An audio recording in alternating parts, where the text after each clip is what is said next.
নমস্কাৰ, মই তৰালী শৰ্মা। আপুনি আজি বাৰু কিমান ব্যস্ত?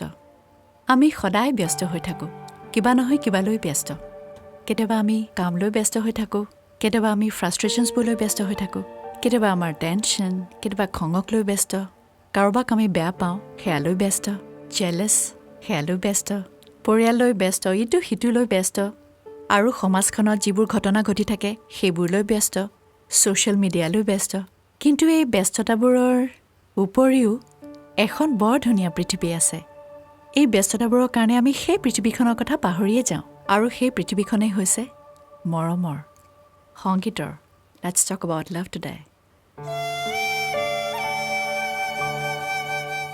মৰম মানে প্ৰেম, মানে ভালপোৱা। মই মৰম বুলি কোৱাৰ লগে লগে I'm not talking about a girlfriend or a boyfriend. Girlfriend, boyfriend, যি মৰম, that's part of it. But love is something beyond it. It's you in love with yourself. Love is you in love with the universe. Love is you loving life, loving somebody unconditionally. সেইটোৱে মৰম। কেতিয়াবা বৰষুণত তিতি পাইছেনে? বৰষুণৰ টোপালবোৰ হাতেৰে নিশ্চয় চুই পাইছে। মুখত যেতিয়া বতাহ লাগে বা গছৰ পাতবোৰ যেতিয়া লৰে, সেই সংগীতেই বুকুত থাকে। য'ত সংগীত থাকে তাতে মৰম থাকে, য'ত মৰম থাকে তাতে ভগৱান থাকে, আৰু য'ত ভগৱান থাকে তাতে সুখ থাকে, পজিটিভিটি থাকে। ডেটছ লাভ। আকাশখন হেঁপাহ পলুৱাই কেতিয়া চাইছিল বাৰু আপুনি? মৰম প্ৰকৃতিত থাকে। হঠাৎ কেতিয়াবা কাৰোবাক ৰাস্তাত লগ পাই গ'লোঁ, বহুদিন লগ নোপোৱা কোনোবা আমাৰ ভাল লগা মানুহ, আৰু ফুটপাথৰ দোকানত বহি একেলগে 5 টকা দামী চাহ খালোঁ। চাহৰ দাম কিন্তু 5 টকা। কিন্তু সেই সময়, সেই মৰমবোৰ প্ৰাইচলেছ। মৰমবোৰ বহুত ডাঙৰ কথাত নাথাকে, সৰু সৰু কথাত থাকে। সেই সৰু কথাবোৰে আজিকালি আমি উপলব্ধি নকৰোঁ। আমি ইমান ডাঙৰ কথা চিন্তা কৰি থাকোঁ, এই ডাঙৰ কথাৰ চিন্তাবোৰত সেই সৰু কথাবোৰ আমি পাহৰি যাওঁ। সেই সৰু কথাবোৰতে মৰম থাকে।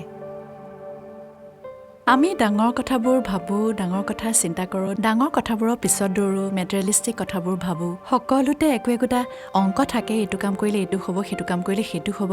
কিন্তু একো অংক নকৰাকৈ, একো স্বাৰ্থ নোহোৱাকৈ মানুহক ভাল পাব নোৱাৰিনে? কাৰোবাক ভাল পাব নোৱাৰিনে? এই যে হঠাৎ কোনোবা আপোন মানুহৰ ফোন এটা আহি যায় আৰু আমাৰ মনটো ভাল লাগি যায়, সেই ফোনটো কিন্তু বিনা স্বাৰ্থত আহে। ডেটছ লাভ। এই যে আমি ক'ৰবালৈ যাওঁতে মাক সাৱটি ধৰোঁ, যাওঁ বুলি যে কওঁ, that's love. Every day we meet a lot of people. কিমান মানুহ লগ পাওঁ আমি প্ৰতিদিনে। এণ্ড আই লাভ ইউ আজিকালি এটা কমন ফ্ৰেজ আমি কৈ থাকোঁ, and it's beautiful, it makes us feel good. কিন্তু এই যে আমি কৈ থাকোঁ আই লাভ ইউ বা শুনি থাকোঁ কিমান মানুহৰ পৰা, সেইবোৰৰ মাজত কিন্তু সঁচাকৈ আনকণ্ডিশ্যনেলি যিসকলে আমাক ভাল পায়, তেওঁলোকক আমি ক'ৰবাত পাহৰিয়েই পেলাওঁ। Let every day be a day of love. কাৰোবাক যদি কিবা গিফ্টেই দিব লাগে, তেতিয়াহ'লে সময় গিফ্ট দিব, আপোনাৰ জীৱনৰ অকণমান সময়। That's the biggest gift you can give to somebody who loves you. আমাক কেৱল লাগে আৰু লাগে। আমি কিহৰ পিছত দৌৰি আছোঁ আচলতে? কিহৰ প্ৰতিযোগিতাত নামিছোঁ বাৰু? এইটো কৰিলে সেইটো হ'ব, সেইটো কৰিলে এইটো হ'ব। প্ৰায় নিজৰ স্বাৰ্থ আৰু নিজৰ লাভৰ বাবেই কাম কৰোঁ আমি।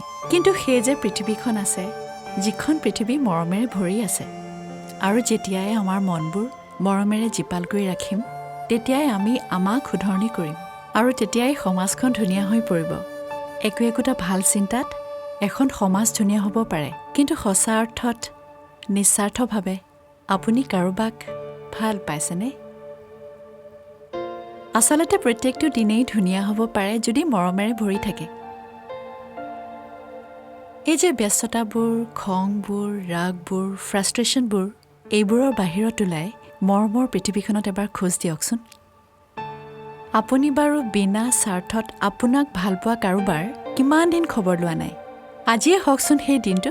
Just pick up the phone আৰু খবৰ এটা লওক মনৰ খবৰ কওক খুব শান্তি পাব তেওঁ ভাল পাব let's make it stay beautiful পৃথিৱীখন ধুনীয়া কৰিবলৈ সেই মৰমবোৰ বুকুত জীয়াই ৰাখোঁ দিয়ক একেলগে উইথ লাভ ভালে থাকক কুশলে থাকক stay healthy stay musical and stay in love always